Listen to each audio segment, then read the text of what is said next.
Hey guys, it's Goldie Junior Plus back down March today. I know the last time I uploaded was like almost a month ago, but it's better with quality over quantity, and I didn't feel like uploading. But I have been uploading on my other channel, Goldie Junior. You should definitely check that one out. Starting a new Pokemon Violet Nuzlocke. But let's get right to the chase. The Falcons had maybe the most interesting draft class I've ever seen. We're gonna go through it. There's some things I'm not gonna be doing though. Grading draft picks the day after is stupid. You're grading them based on how good projections of them are. What does that mean?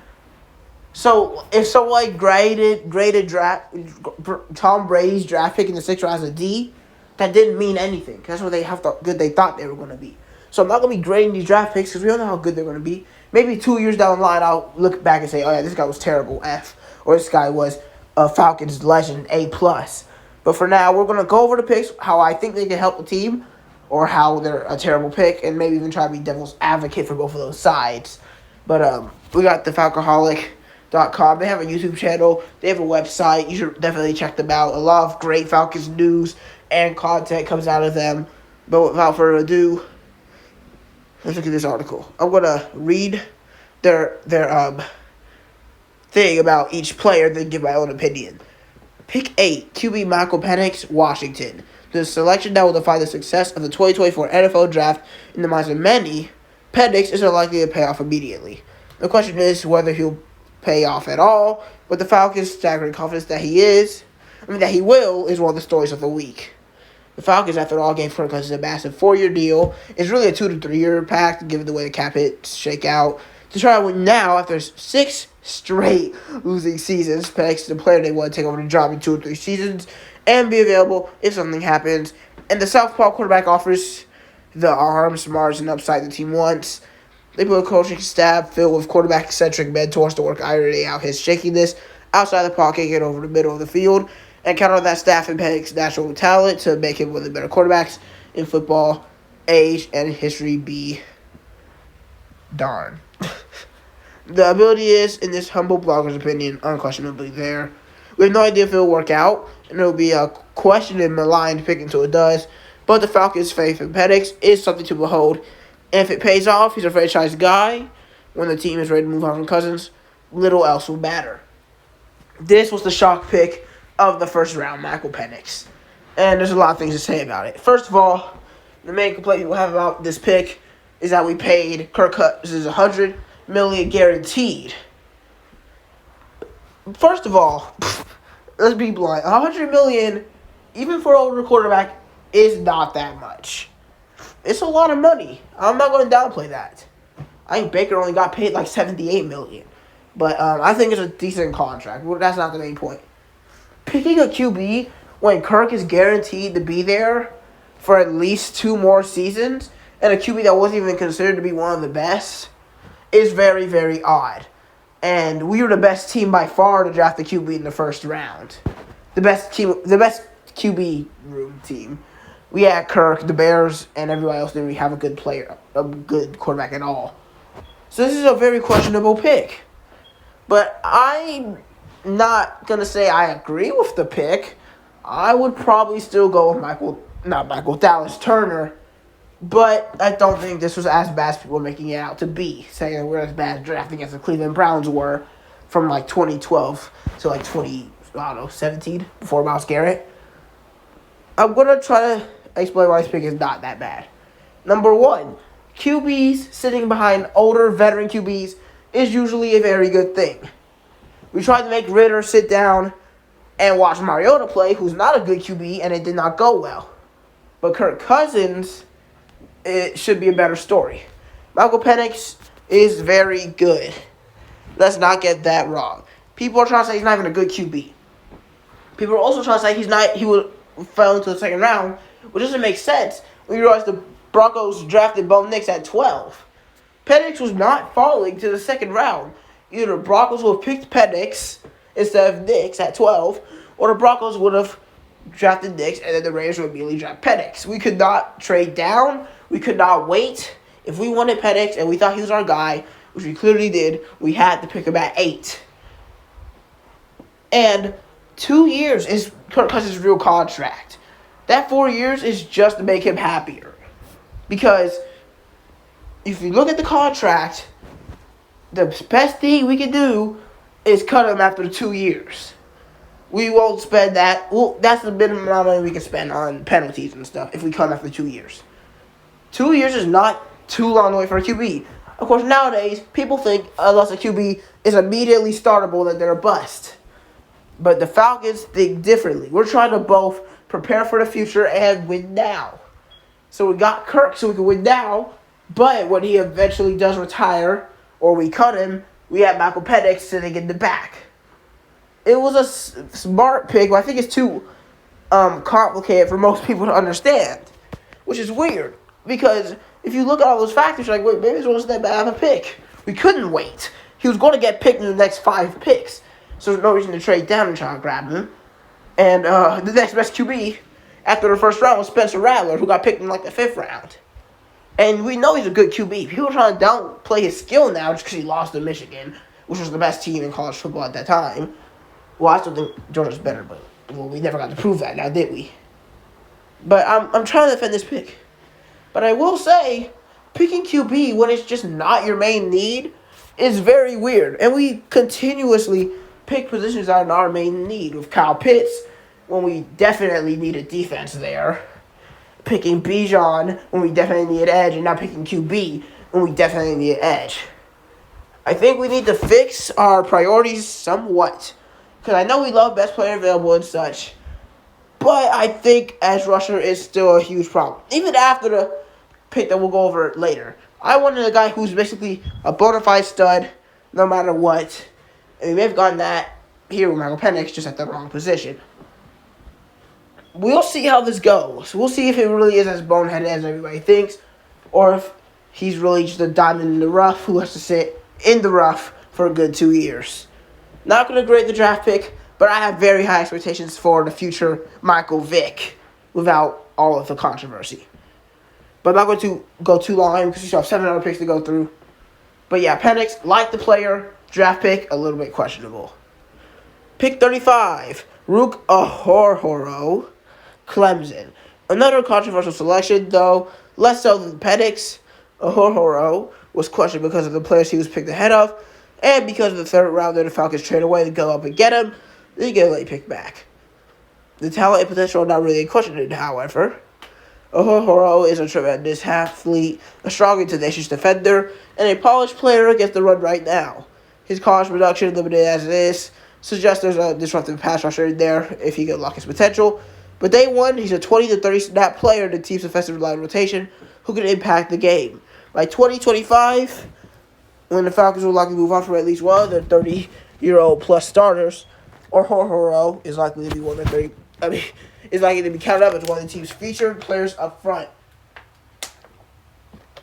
I was talking. Stay hydrated. The question is whether he can realize that potential as a pass rusher.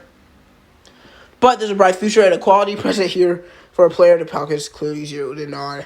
Whether he can take the weight Clemson forced defensive lineman baton from Grady Jarrett will be something we'll watch closely.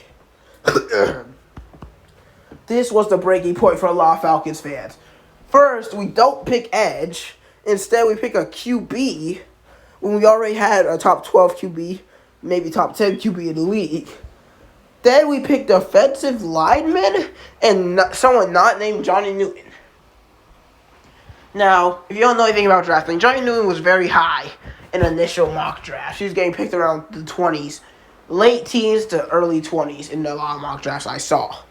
But he slowly fell on the board until he fell completely out of the first round in most mock drafts I saw. But this means one thing to me.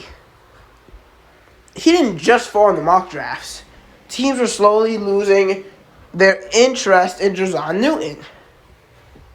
And if the Falcons traded up for Rook, and then us trading up for Rook led to other teams trading up for defensive tackles, that means after Rook got picked, teams were like, oh, we need to grab our defensive lineman now. And I believe that Johnny was even the next defensive tackle picked after Rook. But you don't see people going after the other teams that didn't pick Johnny Newton, now do you? It's just the Falcons. Now, I didn't know Rook as much as I knew about Johnny Newton. But I don't think just because I didn't know much about him means he's worse. If multiple teams pass on him for other defensive tackles, that might just mean that Johnny Newton isn't as good as those other defensive tackles, even though you heard about a lot earlier in the year. Now, I am still confused why we picked defensive tackle. Because I'm pretty sure Cooper DeJean and such were still there. Cornerback and receiver are bigger needs for us than the interior defensive linemen. But considering that we'll be rotating, maybe he'll be playing defensive end in a lot of scenarios. It doesn't seem that bad. I mean, people wanted edge rusher. And even though we didn't get edge rusher, there was no more after we completely sold and didn't pick any in the first round.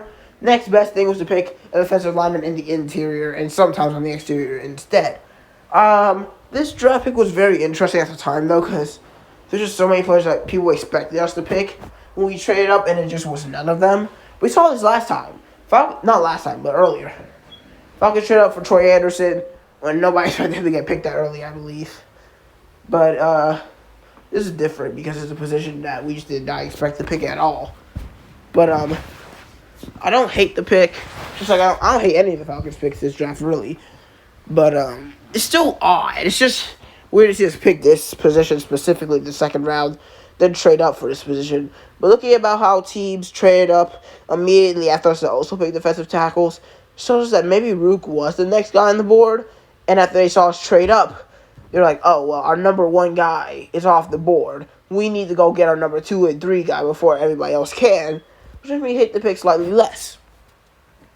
Still, though, these two picks are not exactly how I expected it to go. Not even close to how I expected our first 2 rounds to go. So I won't say that I expected this. I'm not going to completely defend every draft pick. I still would not pick defensive tackle here. But that might just be my ignorance. I'm not the Falcons. I don't know what's going on behind the scenes. Especially because we lost Calais Campbell, who was a beast to be reckoned with, and our defensive line is only getting older by the second. Next, pick 74. Braylon Trice out of Washington. Atlanta went back to the Washington well to get Penix's college teammate and a player coached by former Washington coach and current Falcons defensive coordinator Jimmy Lake. Trice was an extremely productive college pass rusher, leading college football in pressures over the past 2 seasons, and is a strong, polished player who knows how to hand fight his way past tackles and can turn on the jets to get to the quarterback. He's not an elite athlete or player that figures to become this team's next great pass rusher, but Trice has the skill and necessary level of refinement, ready to be an immediate contributor. I like his chances of fighting for the team lead in sacks, which is as much as a testament to his skill as it is a concession to what the Falcons have on hand. Alright, well, this is our final. We finally picked edge in the 3rd round. Out of our top 3 needs to most people, which is receiver, quarterback, and edge, we only picked the edge in the 3rd round. Weird? Yeah. But I do like Braylon Trice. I actually knew about him earlier because he used to be a first-round guy to me. I had us actually picking him at like 16 back when the Falcons were actually not a bottom 10 team. I was picking him around that range. So see him at 74 is pretty cool. He's a great guy. He led his team, I'm pretty sure, in tackles for loss and sacks for the last 2 years. Washington's defense would be far off without him. He was really good at Washington. Like 16 sacks in his last 2 seasons, over 20 tackles for loss in those 2 seasons. He's really good. But my question is, if we knew we needed an edge, why did we pick one at round 3? I think it was our own positional value. What I mean is, I think we value getting a QB here because we didn't know if we'd be able to get a great top 10 QB in our next couple of drafts. But maybe we're more confident that we will get a top edge rusher later. So for now, we continue to just grab decent ones, more hidden gems down the board.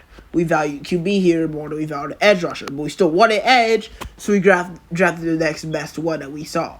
People wanted Jonah Ellis instead just because he was Kane Ellis' brother. But I did not hear nearly as much about him. Which doesn't mean he's worse, but that's just I've heard less about him. And we shouldn't draft the player just because he's one of our good players' brothers. I know it's nice and all, but it's a business, not a family meetup. But overall, this is my favorite pick out of our first 3 rounds. This was a simple but good pick. We picked our biggest need and a player that I already knew about. And out of these 3, I knew about the 2 Washington players. I didn't know much about Rook, but and Trice played with Jimmy Lake. So it should be way easier to convert into this Falcons playbook than it would be with a new defensive coordinator. I'm really, really happy with this pick, and this made me have some hope for our later selection. Maybe we'll pick, like, I don't know, Johnny Wilson next, if he even made it to round 4. But, yeah, we didn't do that. Pick 109, DL, Brandon Dorless, Oregon. Atlanta continues to attack its needs along the defensive front with Dorless, a player draft analysts both inside and outside this fan base fell in love with. Really? People were going crazy after we picked another defensive tackle. Dorless is a take on bicycle wheels, a player who can play inside and will likely get some run at defensive end. Well, this is analysts. So I guess the analysts liked it, but the fans didn't. But yes, let's say it again. Dorless is a take on bicycle wheels, a player who can play inside and will likely get some run at defensive end and even edge. Okay.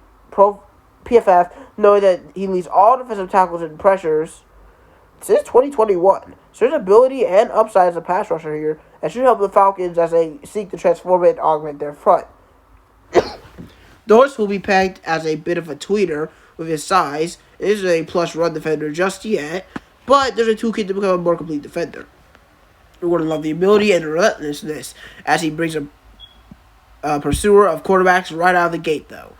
And the Falcons suddenly have a defensive line that mixes quality veterans with promising young pieces in a way they haven't in years. I've learned some things from reading this. You think defensive tackle, you think run stopper, but apparently this guy's way more polished as a pass rusher, and his run stopping is actually a little bit disappointing, which is interesting, and they say he could play at the edge. So thank you, the Falcoholics, for giving me some new information. But I'm going to address the controversy. Another defensive lineman. We've picked 3 in a row. People say, our pass rush is terrible, but then try to kill us for picking 3 in the same position. But I do kind of agree with this. We still could use a receiver. Rondell Moore, yeah, that trade was nice, but he is not a third-string receiver from what I've seen at Arizona. He's caught like 1 touchdown in his entire career. And corner, well, even Terrell isn't foolproof. He's been getting beat kind of commonly since his Pro Bowl deserving season. And who else we got? Clark Phillips. Our quarterback core was not very good last year. That's what I'm trying to say. So it's kind of weird that we, in our first 4 rounds, we didn't pick a quarterback, or a receiver. Instead, picking 3 players on the line. But I think what we tried to do here was address our biggest need, which was pass rush. We got our guy at QB, then we tried to address our pass rush troubles. We got one guy who can do run stopping pretty well and would be good in rotation. We got a great pass rusher and tackle for loss maniac from Washington. And then we got a pretty good pass rusher who maybe needs some cleaning up in the run game. This is a pretty good 3 combination here. And I'd be completely happy with this, knowing these facts, if we didn't pick another defensive lineman later. But we'll get to that. But, Brendan Dorless of Oregon, I'm pretty happy with this. If this is all pretty accurate, I think this, could be the future of the Falcons' pass rush. Maybe not all 80 guys are going to be getting double-digit sacks every year, or even double-digit tackles for loss. But Jarrett is going to be gone soon, in the next probably 3-4 years. And in 3 or 4 years, these guys might come from rotational pieces to almost entire game disruptors. Remember, I don't even think Aaron Donald was a first-round pick. Any of these guys could be great. And I was thinking, if we picked a 3, one of these guys are probably going to be pretty good. Can't be sure. And even though we haven't picked 2 of our biggest needs yet, and our biggest need we wait till the 3rd round to pick, this wasn't terrible. Despite the positional value being a little bit weird. We said we would pick best player available for us, which just doesn't sound right when the Falcons say. Whatever we say, best player available, it just hurts because I think of us picking Kyle Pitts over Jamar Chase. But Pitts let's not talk about that right now. All right, next. Pick 143, linebacker J.D. Bertrand, Notre Dame. A Georgia native, Bertrand will be the team's 4th inside linebacker at the moment and will luckily be asked to play a large and immediate role on special teams. He's a capable tackler with good instincts who needs to work to improve on coverage and his ability to work his way through and around blockers. but he'll have the luxury of developing behind 3 more established players at the position. Who are those? We got Lambert, Ellis. I can't remember, but whatever. I don't think it matters that much. Long term, Bertrand figures to be a backup and a really good special teams player if all goes well. It's not a big upside pick. I'd be surprised if Bertrand becomes a starting caliber player, but the hope is that he's high. He's a high floor addition who finds Steph in the position where Troy Anderson is no longer to be healthy. That's what we're talking about. High end starter and a value addition to our special teams coordinator Marquise Williams. Not much to say about this pick. Big linebacker, we need depth there. Apparently, he's got a high floor but a pretty low ceiling. Which, honestly, in the 5th round, that's all you can ask for most of the time. Just a player that you think will have some sort of effect, even if you don't think they'll ever be a star. I think, even we picked honestly, I think this is good. You might be saying, why would you pick so many defensive players if your defense was so much better than your offense? We upgrade our offense through the offseason, and we're going on defense through the draft, mostly. We got Kirk Cousins and Darnell Mooney in the offseason, along with, I think, like some sort of tight end. And through the draft, we've got all these offensive linemen, or just players in the front 7. I like this pick. Not much to say about it. I mean, there's no big controversy. It's just a decent linebacker who we picked late because we don't think he's going to be great, but we do need depth there. And he could be a special teams player. Pick 186, running back Jason McClellan, Alabama. Avery Williams and Ray McLeod figured to be available to pick up some carries. What? Okay. I kind of forgot about Avery Williams. And Ray McLeod, I don't know about. I just know he's a kick returner from the 49ers. And Rondell Moore almost certainly will. Oh, really? I need to check his running stats then, since I never thought about that. Because I always thought he was a terrible receiver. Maybe he got some carries last year. But the Falcons clearly felt that they'd have a true third running back on the roster. Clearly. McClellan is not going to be that guy. It's a nice late pickup for Atlanta, because while McClellan lacks standout traits, he comes into the league as a very polished blocker, a physical runner who is a nose for the end zone, and a fairly advanced pass catcher for the running back position. And pitcher should be able to provide quality work for Atlanta, making him the kind of well-rounded depth the Falcons certainly can make more use of. There's 2 things I want to mention. First of all, if I say that we did need running back because we have 2 really good ones, don't understand the word depth. We needed players on the running back position. Clearly, Avery Williams is not a good running back. Ray McLeod and Rondell Moore are receivers who can play running back sometimes, but they're not going to be full-time RBs. McClellan was a late pick who wouldn't hurt even if he did suck, and should at least be a decent third-string running back. But I mean, we heard Tyler Algier, and he was 5th round, so maybe he'll be great too, but I hope he isn't, because that's just 2 running backs to deal with. But there's one problem here. Why didn't we just sign a older but more knowingly consistent running back? Maybe the way the play was right down. If we wanted to just get somebody else who would get maybe 3 carries a game, why didn't we just get an older running back? Like, I'm pretty sure Le'Veon Bell, Dalvin Cook. I think Cook is still in free agency. Not sure, but he might be. But either way, there's other options. Why did we decide to go draft? We could have drafted receiver 40 pick. No, not 40 picks. One pick earlier. We could have picked a quarterback, a corner and a receiver here. Instead of picking running back, we could have just signed a running back. I don't understand why we decided to pick another one. But it's fine. It's not that big of a deal. It's a 6th round pick. It's whatever. Fine pick, I guess. Pick 187. Casey Washington, Illinois. I'm not grading the draft class. The Falcons focus on adding speed to their wide receiver courses off season, so Washington is a bit of a change of pace. Quick but not lightning fast, a solid route runner, but not a superlative one. And a player of excellent hands, a little bit of yards and 3-catch potential. Washington profiles as a solid all-around reserve who could grow into a consistent special teamer and reliable pass-catching option in a pitch for Atlanta. He'll become a little bit more intriguing against 2025, when several of the team's depth options are set to hit free agency, especially if Washington turns into a solid rookie season for the Falcons. I wish we picked receiver 4th, 3rd round instead of 6th, but sure.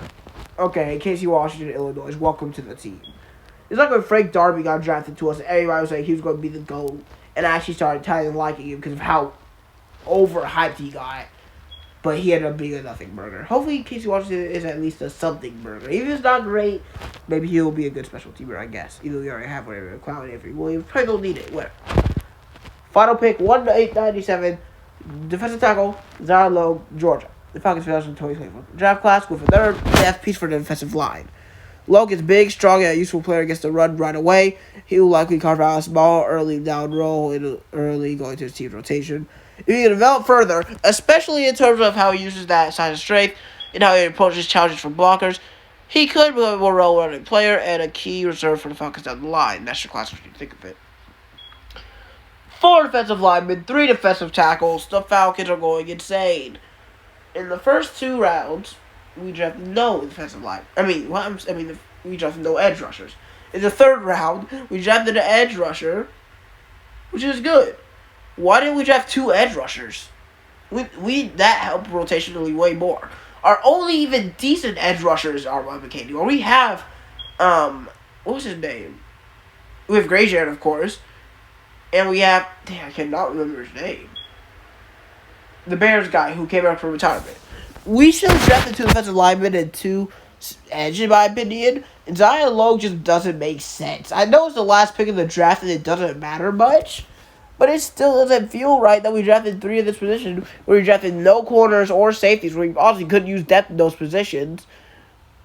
It's just really weird picks the entire draft. And this is where I kind of like, alright, Falcons are all sure. 2 defensive tackles, maybe we're going to rotate, is fine. But we're going to rotate 3 defensive tackle rookies, and then 1 edge rookie? Do we just want a bunch of new guys on the front? I mean, we're going to be rotating a couple of veterans in there too, but now we're going to be dominated by rookies. If all these guys are getting in the rotation, we're going to be dominated by fresh, raw defensive tackles. Maybe not Ahohoro, but where is he? Mr. Dorless and Zion Logue, they both basically said they're raw. So those are 2 raw players that apparently are rotational players. At that point, just pick quarterback and get one of them on the depth chart instead of drafting 4 players on the line. And I would have been happy with 2. Really happy with 2. Especially if we drafted Turner in the 1st round. Heck, I would have been fine with 3. But 4 is pushing it. 4? Really? I mean, if y'all really want one of these guys to be really good, sure. But y'all are absolutely tripping. Falcons, y'all are really making the NFL think y'all are stupid, and hopefully that's not true. Hopefully we have a huge plan here. But all in all, Penix, weird, but if you really look into it, it's not that bad of a pick. Horror, decent pick. Best pick was round 3 with Brandon Trice. Dorless, potential as a pass rusher, so that's kind of interesting, but also another defensive tackle. Running back and receiver, they exist. And the last defensive tackle. Am I missing some people? I feel like I am, but if I did, they probably don't matter. But yeah, that's it. I'm not going to make this video any longer. This is my unprofessional opinion of the draft as a Falcons fan. I tried to be as positive as possible, but sometimes you have to just roll your eyes at some of these picks. Don't fire Terry. This is his first bad draft. Don't do that. We don't even know if it's bad yet. We don't even know if this is a bad draft. They're just saying that. Falcons, keep your head up. Roll into the season. Rise up.